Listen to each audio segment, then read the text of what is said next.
La 82ª planta del Empire State, 1930. Un ejército de 3.400 hombres está trabajando frenéticamente para terminar el edificio más alto del mundo. Tal vez algunos de ellos mueran hoy, o tal vez no.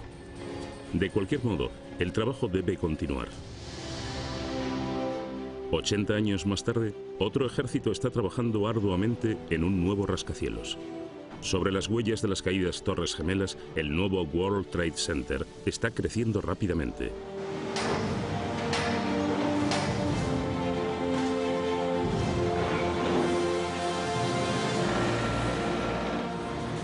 Dos edificios con dos historias increíbles, destinados a dominar el horizonte de Nueva York y representar Estados Unidos.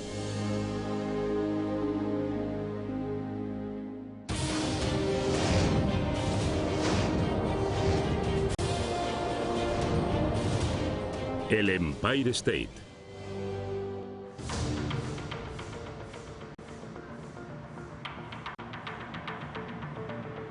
Es el paisaje urbano más famoso del mundo.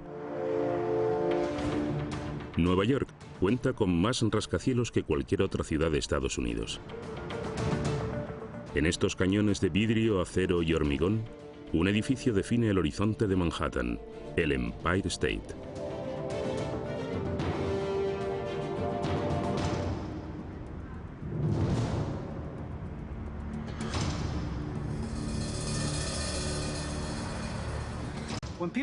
Cuando la gente ve el Empire State, ve un icono de la ciudad. Pero cuando yo miro al edificio, veo a los trabajadores caminando sobre las vigas. Y eso es lo que lo convierte en un edificio tan hermoso, el pensar en todo el trabajo que costó construirlo.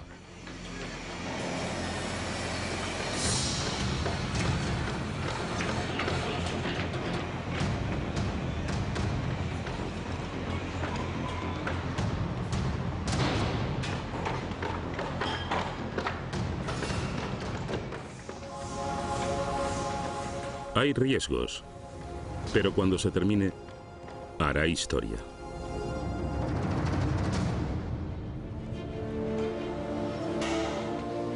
En la actualidad, la Torre 1 del nuevo World Trade Center se eleva por encima de Manhattan. Es uno de los proyectos más complejos y controvertidos de la historia de Nueva York. El mundo te está observando, la ciudad te está observando. Los funcionarios electos me preguntan todos los días, ¿dónde estás? La Torre 1 del World Trade Center tendrá una altura de 443 metros, 100 metros más que el Empire State. Es una responsabilidad monumental. Nos tomamos muy en serio la tarea de construir el edificio más alto de Estados Unidos, porque no solo va a ser el más alto del país, sino que lleva consigo una cantidad increíble de simbolismo. Estos dos edificios están a 5 kilómetros y 80 años de diferencia. Aunque las estructuras no podrían ser más diferentes, sus historias están entrecruzadas de manera asombrosa. Empezando con el legado de los hombres que los construyeron. Soy John Collins y llevo 30 años en el negocio. Mi abuelo, que nació en 1897, vino aquí en, digamos, 1903 y se dedicó a la siderurgia durante 50 años. Trabajó mucho en el Empire State.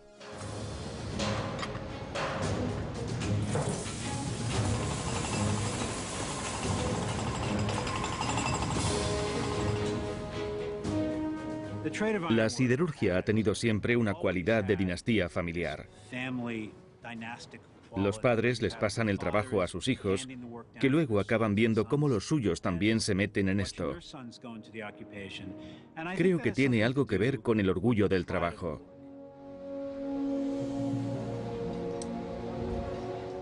La metalurgia es algo en lo que la gente se dedica a fondo.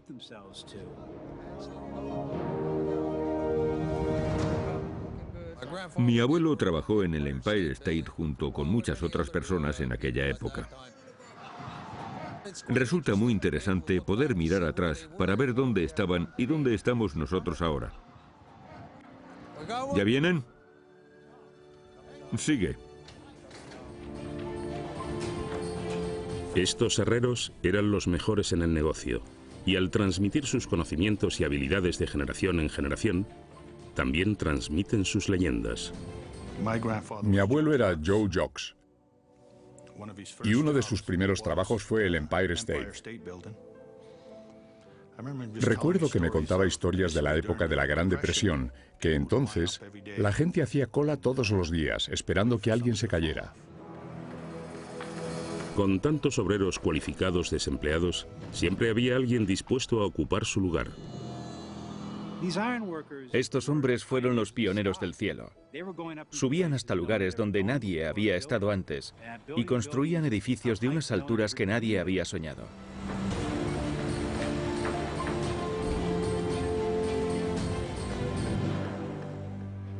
El hombre que aportó los fondos para llegar a esas nuevas alturas fue John J. Raskob, el hombre que financiaba este proyecto.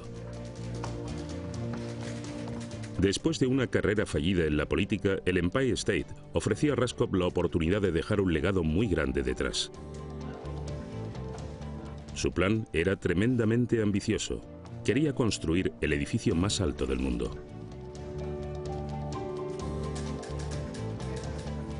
Paul y William Starrett, contratistas destacados de Nueva York, pujaron contra varias otras empresas por el derecho a cumplir el sueño de Raskob.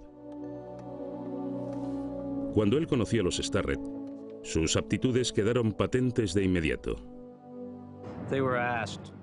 John J. Raskob les preguntó, ¿qué es lo que tenéis pensado? ¿Sabéis lo que vais a utilizar para construirlo? Y los hermanos Starrett no dijeron nada previsible. Sus palabras fueron, todo lo vamos a traer nuevo. Este es un trabajo especial. No usaremos nada que ya tengamos a mano. Eran verdaderamente ingeniosos en todo lo que hacían. Sus innovaciones eran prácticamente innumerables.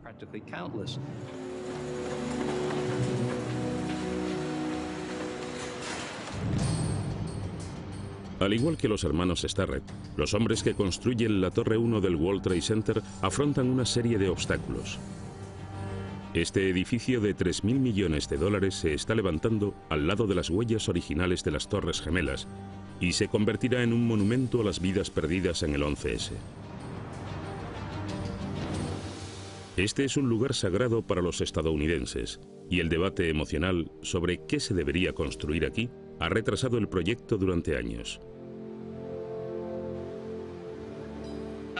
No creo que exista un proyecto de obra pública más complejo, desafiante, emotivo y político en todo el mundo. Y para bien o para mal, yo soy el director ejecutivo. Me encargo de que todo vaya bien. Así que la idea me asusta un poco. Más allá del sentido trágico de la obra, la Torre 1, al igual que todos los rascacielos de Nueva York, se enfrenta a increíbles retos logísticos. Poner un rascacielos en Manhattan es quizá el sueño de un promotor inmobiliario y la pesadilla de un contratista.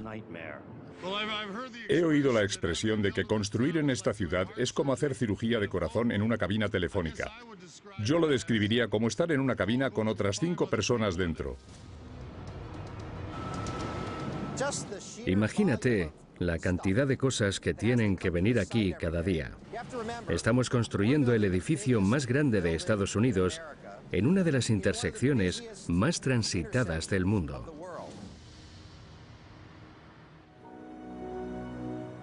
Tishman Construction está a cargo de la edificación de la Torre 1. Su equipo está en la mira, pero ellos ignoran la polémica. Deben mantener el proyecto dentro del presupuesto y a tiempo. Necesitan a más de 60 supervisores solo para programar la organización del día a día de los trabajadores en la Torre 1. La presión se hace más intensa cada día. Dirigir un proyecto de esta magnitud es como dirigir un ejército. Es un trabajo duro, sin ninguna duda. No creo que se esté construyendo un edificio más complejo en todos los Estados Unidos. Hace 80 años no había un proyecto más difícil que el Empire State, y al igual que la Torre 1, el edificio representaba la esperanza y los sueños de una nación. Pero a medida que empezaban a colocar las primeras vigas, los hermanos Starrett afrontaban unas condiciones muy exigentes. Debían acabar en solo 13 meses, el 1 de mayo de 1931. De no ser así, el edificio podría ir a la quiebra. En Nueva York había una fecha tradicional para la renovación de los contratos de arrendamiento comerciales. Y si no inauguraban el edificio el 1 de mayo, todas las personas que se hubieran inscrito para mudarse allí se verían perjudicadas porque ni podrían renovar su anterior contrato con las condiciones que tenían, ni podrían mudarse al Empire State. Por tanto, esa era una razón para seguir adelante con la mayor celeridad posible. Pero este tipo de velocidad tenía un precio. Al tener que levantarlo con tanta rapidez, algunos auguraron que habría un muerto por cada planta del edificio.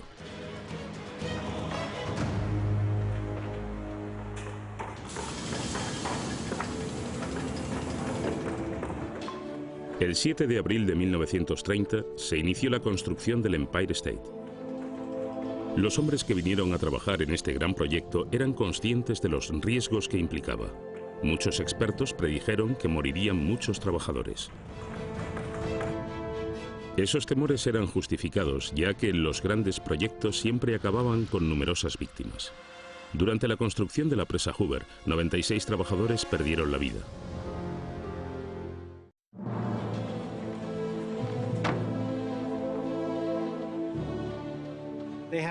Tenían un lema que era bastante macabro. Decía, no morimos, nos matan. Para entender este lema, tienes que saber que la mayoría de estos chicos nunca llegaron a la edad de jubilación. La inmensa mayoría de los trabajadores eran inmigrantes. Hombres de todas las nacionalidades unidos entre sí, como hermanos ayudándose mutuamente.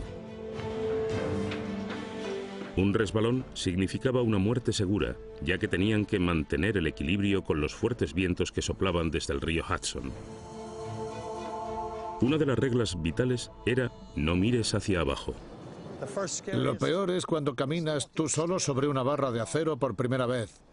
De repente sientes que la viga empieza a tambalearse y echas a correr, porque si no lo haces te caes. Pero te puedes sentar sobre la viga, apoyando los pies sobre el borde inferior y seguir caminando.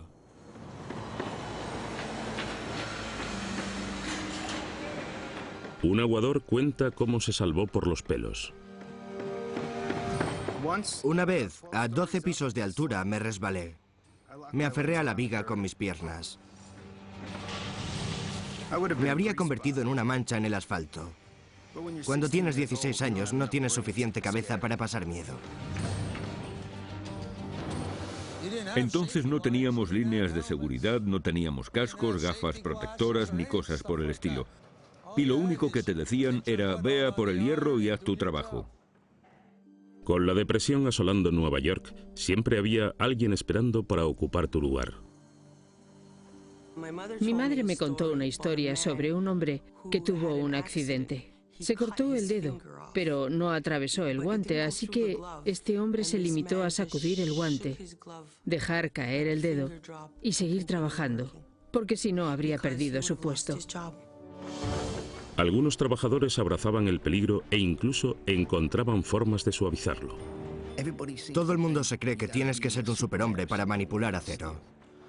Por supuesto que no es nada fácil, pero hay un montón de trabajos que no cambiaría por este. Yo no quiero ser un conductor de taxi. Míralo ahí abajo, esquivando el tráfico de una forma u otra. También podrías morir en una situación así.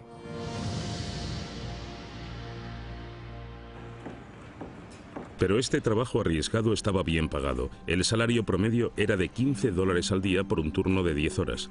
Incluso los aguadores ganaban $5 al día más propinas. En aquella época eso era mucho dinero.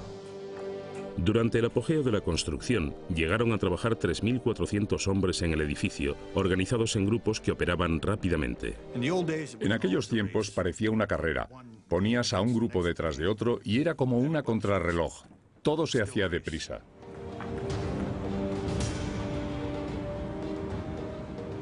Tienes que pensar en los rascacielos como una forma de perseguir el cielo y los chicos que encabezan la carrera son los montadores. Toda la obra dependía de la velocidad del grupo de montadores. Los brazos de las grúas movían toneladas de acero para que los obreros las colocaran en su sitio y conectaran las vigas creando cada nuevo piso. Un hombre verificaba los avances del trabajo haciendo sonar una campana para indicar a un ingeniero situado muchas plantas más abajo que subiera o bajara la carga. Este equipo tenía que girar cada viga con precisión para encajarla con los conectores sin que se cayera.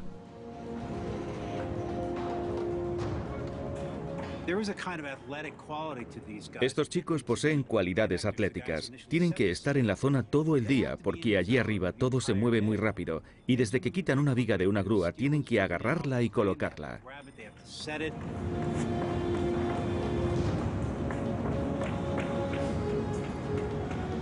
Era el trabajo más peligroso y físicamente exigente del edificio. Se puede alcanzar ese centímetro que te falta haciendo palanca con la rodilla. Te sorprenderías de lo fuertes que son tus rodillas y tus piernas a la hora de mover vigas de acero.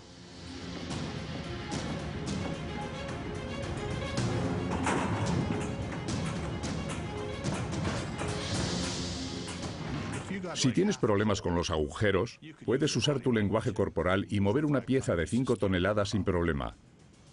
La grúa se puede llegar a mover un poco. Hay muchos trucos para hacer esto rápido. La cuestión es hacerlo en 10 segundos. Si te sale en menos de 10 segundos a lo largo del día, es 1 hora de trabajo que ahorras. Cada vez que un conector agarraba una viga de acero, se arriesgaba a perder la mano.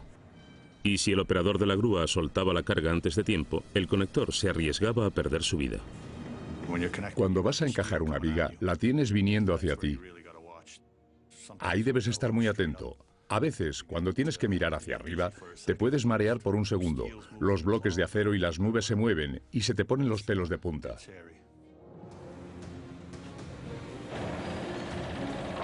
Después de los montadores, vinieron los que se ocupaban del corazón del edificio, los encargados de los remaches.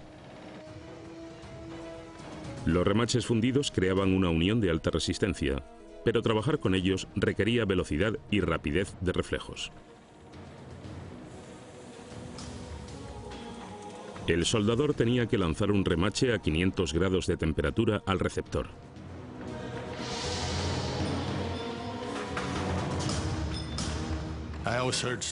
He escuchado historias de chicos a los que se les caía el remache en el pecho y se les formaba un agujero gigante. Se les quemaba la ropa por culpa de un error de precisión. Te arde todo el cuello. Casi todos los días sufrías alguna quemadura. Los remachadores solo tenían unos segundos para colocarlo en su sitio antes de que el metal se enfriara. A veces, el agujero es del mismo tamaño pero no encaja del todo. Así que si el remache no está bien caliente, no va a llenar el espacio del agujero, que mientras está ardiendo es cuando lo metes. Entonces se funde y llena el hueco.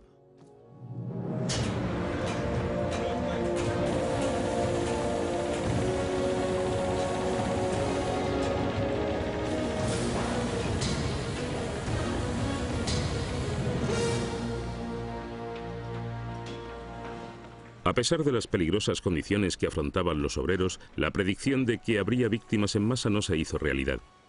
De hecho, solo 6 hombres perdieron la vida durante la construcción del Empire State. Quizá la cooperación entre los grupos fue la clave que ayudó a evitar más muertes.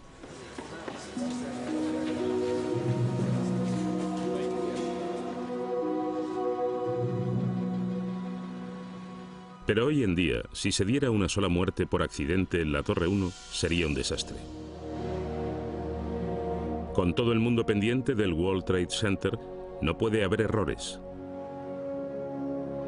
Este lugar ya ha presenciado demasiadas tragedias.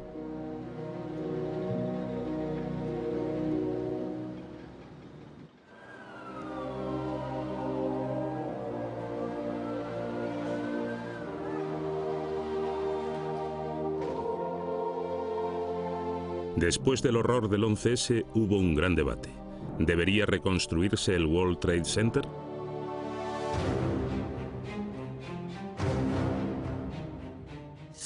Después del 11S, todas las personas con las que hablábamos decían, la era de los rascacielos en este continente ha terminado. Y todos pensamos, ¿pero por qué? Nos lo debíamos a nosotros, se lo debíamos al país y a la gente de Manhattan. Había que reconstruirlo y no permitir que el paisaje de Nueva York quedara asolado para siempre. Esta es una de las propiedades inmobiliarias más valiosas del mundo. Cada semana se mantiene desocupada y cuesta millones de dólares en ingresos perdidos. Pero debido a la polémica y a los retrasos en torno al diseño y la reconstrucción de la Torre 1, su construcción no comenzó hasta el año 2008.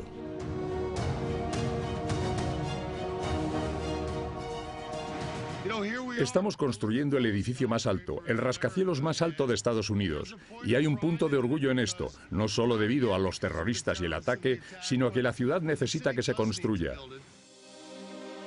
Una vez que se decidió reconstruirlo, los arquitectos de Skidmore, Owings y Merrill tenían que hacer algo que nunca se había hecho antes.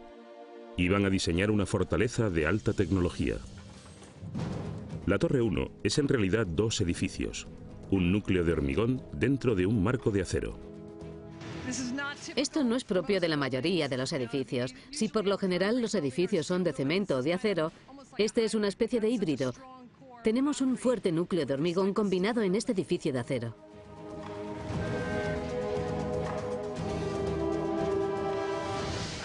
Normalmente, cuando proyectas una altura de este tamaño en un edificio, la cantidad de barras de refuerzo disminuye. No se utilizan barras corrientes como la número 6 de este tamaño. Para un trabajo así se necesita la número 11. Todo en esta construcción es mucho más pesado por razones obvias. La Torre 1 posee el núcleo de cemento más fuerte instalado en un rascacielos. Las paredes normales tienen de 50 a 60 centímetros de ancho. Esta es 1 metro. Vamos a levantar uno de los edificios más grandes del mundo, así que necesitamos muchas cosas para mantenerlo. Este espeso núcleo de hormigón protegerá las escaleras que permitirán a la gente una vía de escape en caso de que el edificio se encontrara bajo un ataque. Si algo le pasara a Nueva York, me vendría aquí corriendo. Nada podría acabar con este edificio. Es la cosa más fuerte y resistente que he construido. Al igual que la Torre 1, el Empire State requirió la tecnología más avanzada de su época. En 1930 no se sabía gran cosa sobre los efectos del viento a 300 metros de altura, así que los diseñadores decidieron crear una cuadrícula apretada de columnas y vigas. La simpleza de esta caja de acero permitió levantar el Empire State a la sorprendente velocidad de 1 piso por día.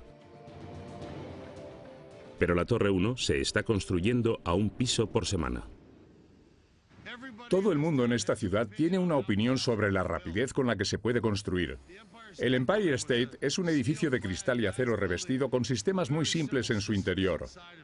No se puede comparar la velocidad con el tocino. Lo que estamos construyendo aquí es una cosa completamente diferente. Para evitar el caos de unas obras hacinadas de trabajadores, la Torre 1 se basa en la tecnología.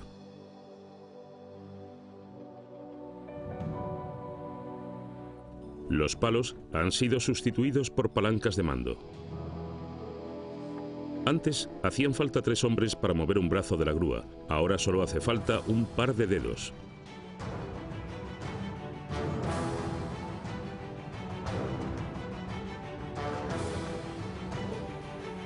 John Collins se encuentra en la parte superior de la Torre 1, dirigiendo la grúa más grande que se haya utilizado en Manhattan. Cuando tienes una viga de 5 toneladas colgando de ese gancho, es como una roca, como sacar una roca pesada del fondo del mar. Pesa entre 5 y 20 toneladas, pero se puede mover.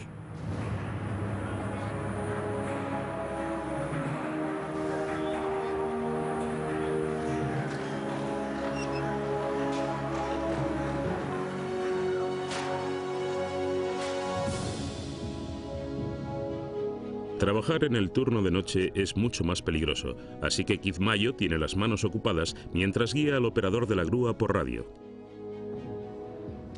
Las vidas de todos estos chicos están en mis manos, ya que yo doy las señales. El más mínimo error puede llegar a matar o desmembrar a alguno de ellos.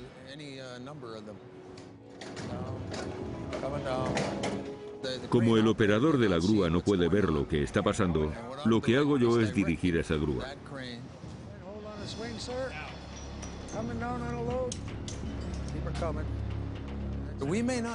No le vemos, ni siquiera sabemos qué aspecto tiene.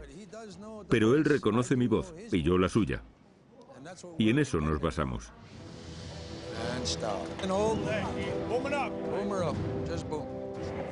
Él debe saber que esté quien esté al otro lado del teléfono, es alguien que sabe lo que está haciendo, que es alguien de confianza y que no está lejos de la zona.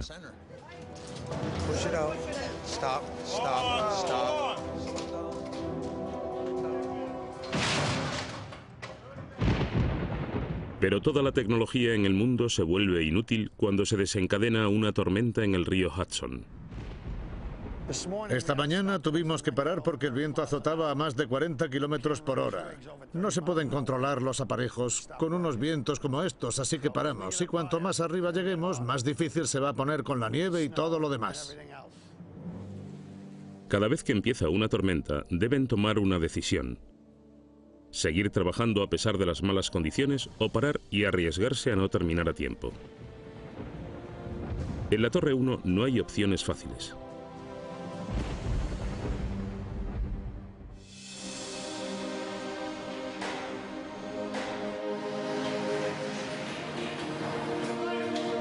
El rascacielos más alto de los Estados Unidos está creciendo sobre la zona cero. Algún día protegerá a las personas que trabajen en él. Ahora debe proteger a las personas que trabajan sobre él. La Torre 1 emplea más sistemas de seguridad que cualquier otra obra de la historia de Nueva York. A veces resulta un poco molesto tener que llevar el arnés encima y atarlo a todas partes, pero tengo hijos, así que si consigo volver cada día a casa para verlos, supongo que merece la pena. Llevo 30 años aquí y aún conservo todos los dedos de las manos y de los pies. Y toco madera porque en todo este tiempo solo me he roto un dedo y ya está.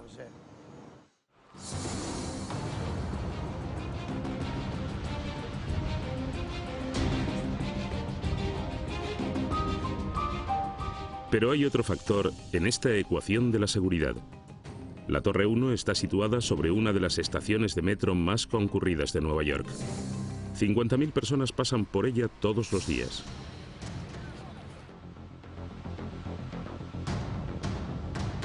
Por tanto, todo el edificio se ha envuelto en un capullo gigante que no solo protege a los peatones, sino también a los obreros que trabajan allí arriba. El capullo es una estructura tridimensional situada fuera del edificio y que proporciona un acceso seguro a los operarios. Antes, los obreros tenían que estar aferrados a una columna, pero con los brazos extendidos para agarrar las vigas, acercarlas y realizar los remaches correspondientes. Ahora, con el capullo, trabajan sobre una plataforma y están atados de una forma muy segura.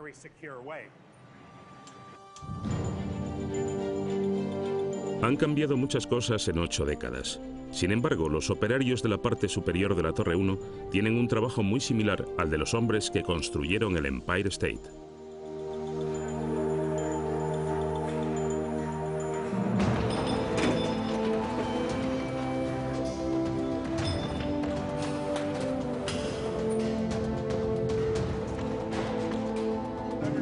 Tienes que golpear bien con ese martillo.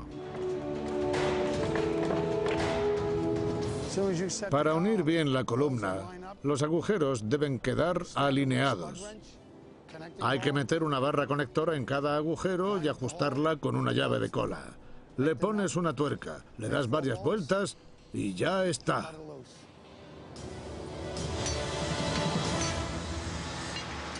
Sigue habiendo peligro en cada paso. A pesar de todas las medidas de seguridad modernas, en la construcción mueren más trabajadores que en cualquier otra actividad profesional de los Estados Unidos. Cuando la viga viene hacia ti, cógela con una mano. Mi padre siempre me decía que la agarrara con una mano. Una mano para ti, otra mano para la compañía.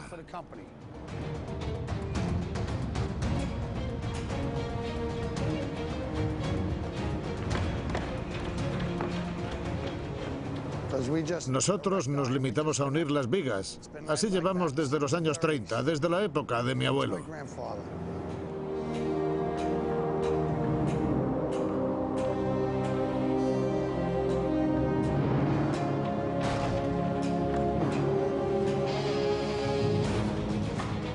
Cuando los bloques de acero están en su sitio, el equipo encaja las vigas usando tornillos en vez de remaches.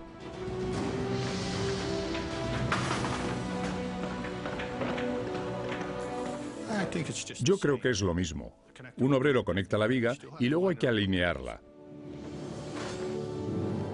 En vez de remaches, le metes tornillos. Da igual.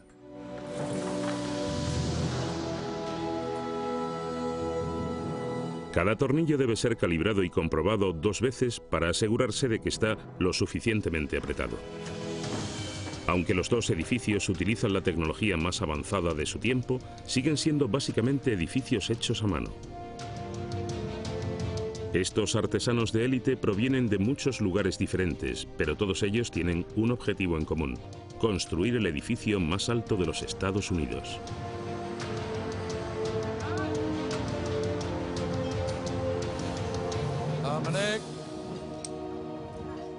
Cuando estás aquí arriba, todos somos jefes. Nuestra relación es estupenda. Hay buena química con el grupo. Y trabajamos juntos. Un poco más, ya está. Venga, sujetadlo. Yo lo veo como algo espiritual. Creo que sentimos como una especie de cercanía, de empatía por toda esta creación.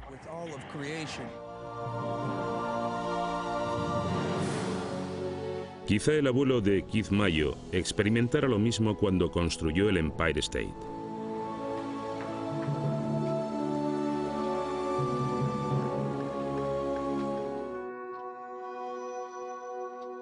En 1929, John J. Raskob, un acaudalado neoyorquino, se reunió con el arquitecto William Lamb.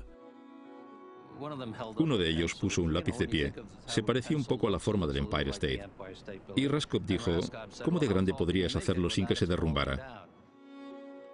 Raskob, que había sido un ejecutivo en General Motors, competía con Walter Chrysler. Ambos querían tener el rascacielos más alto del mundo. Los rascacielos siempre han tenido una doble identidad. Está la rivalidad, la ostentación de poderío, la reputación del país. Creo que a los seres humanos siempre les ha fascinado la idea de construir edificios más altos y más grandes. Hay muchas razones para hacerlo.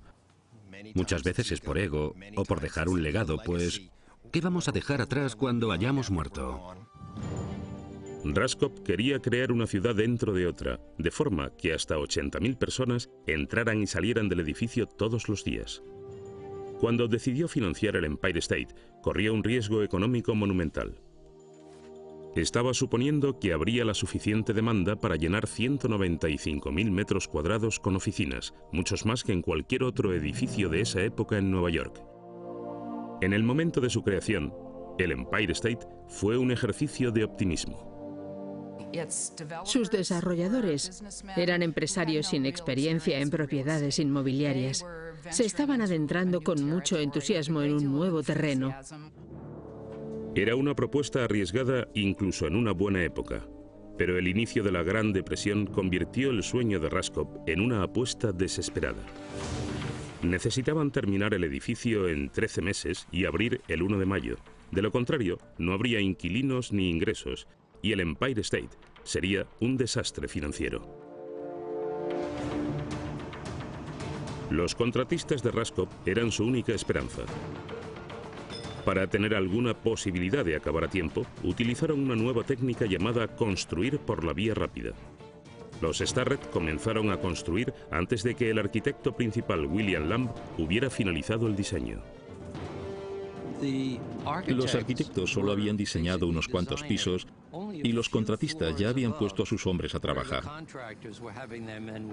Por increíble que parezca, la relación fue fluida entre los dos grupos. Este es el modelo para nosotros de la forma de diseñar edificios en el futuro. Asegurarse de que exista una colaboración, no solo con nuestros otros consultores, sino con las personas que van a tener que levantar estas construcciones. Los Starrett presionaron a su equipo para que construyeran todas las piezas de acero en 6 meses y pudieran evitar las tormentas de invierno. La velocidad a la que construyeron el Empire State rompió todos los récords anteriores. Ellos avanzaban a una media de 4 pisos a la semana.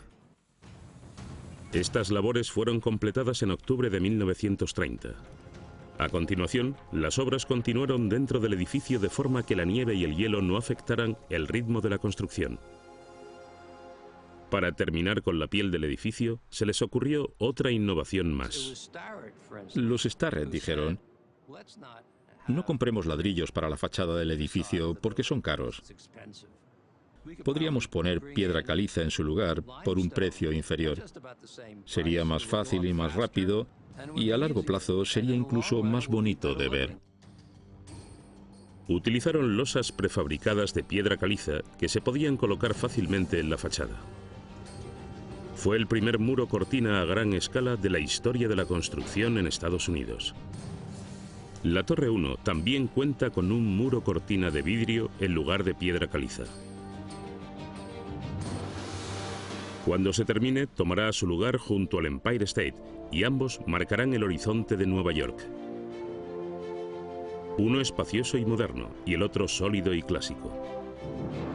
Pero mientras los Starrett daban prisa a sus hombres para que completaran el Empire State, no estaban pensando en qué aspecto tendría Nueva York en las décadas siguientes. Solo pensaban en soluciones para cumplir con los plazos. Para los hermanos Starrett, que no eran jóvenes, el Empire State representaba la culminación de su carrera. Esta era la última oportunidad que tenían de construir un edificio enorme antes de que fueran demasiado mayores para seguir trabajando. William y Paul Starrett usaron toda la experiencia que tenían de edificios anteriores para el proyecto más grande de sus vidas. Todos sus pensamientos y cálculos fueron encontrados por Carol Willis en este cuaderno perdido hace mucho tiempo. El relato personal de los Starrett de cómo construyeron uno de los mayores rascacielos del mundo.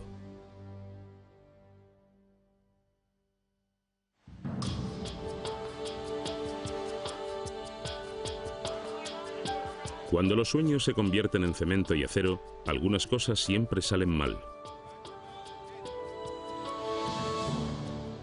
El momento de empezar la parte física de la construcción es como una obra de teatro coreografiada en la que todo funciona hasta que algo cambia. No necesariamente tienen que ser grandes cambios, podría ser que lloviera durante 2 días seguidos y entonces tienes que reconducir la obra. Las obras grandes implican grandes retrasos. Todo eran complicaciones a la hora de construir el Empire State. El ritmo de la construcción del edificio sorprendió hasta a los hermanos Starrett e Aiken. Iban más rápido de lo que cualquiera hubiera imaginado. Cuando contemplamos esta virtuosa obra, resulta evidente que los hermanos Starrett crearon una obra maestra. Se trata de una hazaña que no podía compararse con nada, porque nunca se había intentado antes. Nunca se había construido una torre de este tamaño, a esa velocidad. Carol Willis adora esta obra arquitectónica porque conoce el trabajo de los Starrett de primera mano. Lo que tenemos en este cartapacio de 3 anillos de 1930 o 1931 es su diario personal, el relato personal que refleja su orgullo por haber construido el edificio más alto del mundo en el menor tiempo posible. Sus páginas revelan no solo el gran nivel de organización de este monumental proyecto, sino también lo que pensaban los hombres que lo hicieron posible. Nuestros registros indican que el jueves 14 de agosto de 1930 fue el día en que utilizaron a más hombres, 3.439 de los cuales 1.511 eran subcontratados. Su diario de trabajo registraba todo, hasta el más mínimo detalle. Hay un total de 1.239 entradas de ascensores. Se instalaron hasta 10 millones de ladrillos en el edificio. La longitud total de cables de ascensor es de 180 kilómetros. La estructura de acero fue coronada el 19 de septiembre de 1930. Los Starrett estaban muy adelantados a su tiempo en lo que se refiere a eficacia en las obras. Fue algo excepcional en él, en el sentido de que este proyecto desafió todos los puntos de referencia establecidos sobre cómo cargar materiales, cómo traer ejércitos de trabajadores al lugar de las obras y cómo traer camiones de materiales al mismo corazón de Manhattan. Fueron pioneros hasta en el modo de entrega de los materiales. Los hermanos Starrett se encargaban de cumplir los plazos con las empresas constructoras. Ellos sabían cuánto tiempo tardarían, o deberían tardar, en hacer algo. Muchas de sus innovaciones siguen en uso hoy en día. Un ejemplo muy significativo fue la forma en que gestionaban la hora de la comida.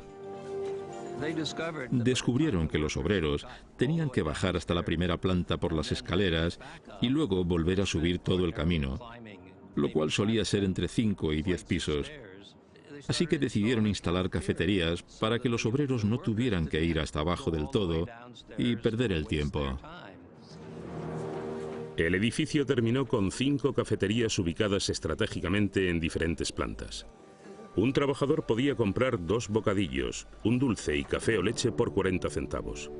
En la actualidad, en la Torre 1 hay una tienda de bocadillos situada en la parte superior del lugar de trabajo y se eleva con el edificio.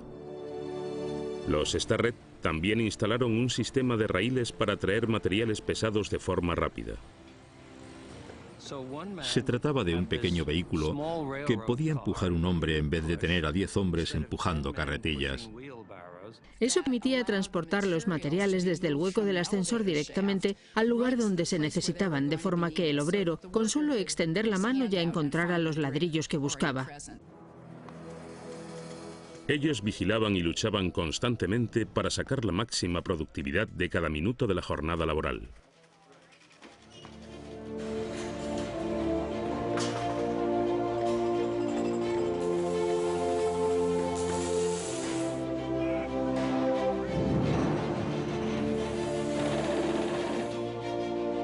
William Starrett dijo una vez que construir un rascacielos tiene el mismo tiempo de tranquilidad que una guerra.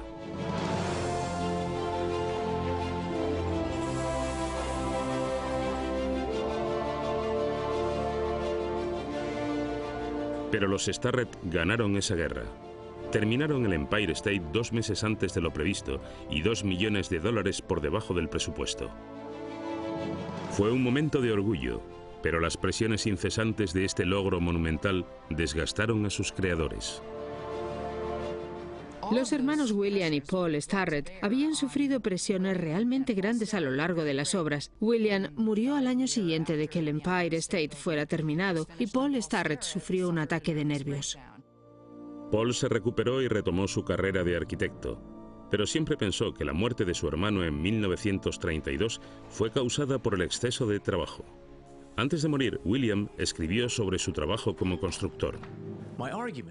Mi argumento es que el rascacielos posee una forma intrínsecamente hermosa. La construcción de edificios es un requisito fundamental del progreso humano. El rascacielos es un invento exclusivamente estadounidense. Son la máxima expresión de su optimismo, su capacidad para trabajar juntos y su creciente ambición. Creo que los rascacielos reflejan el sentido de la imaginación, la aspiración de conseguirlo todo, de construir, de hacer cosas grandes. Producen vínculos con el comercio y con el lugar donde están situados. Y con el tiempo, cada vez más, definen el sentimiento de sus ciudadanos.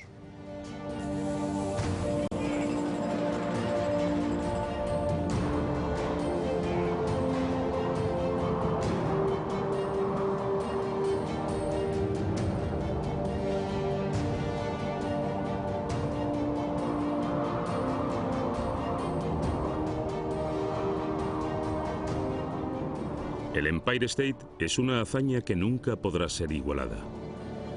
Es el triunfo duradero de una nación con el coraje de soñar y construir. Pronto, la Torre 1 será el rascacielos más alto de Estados Unidos. El sueño continúa.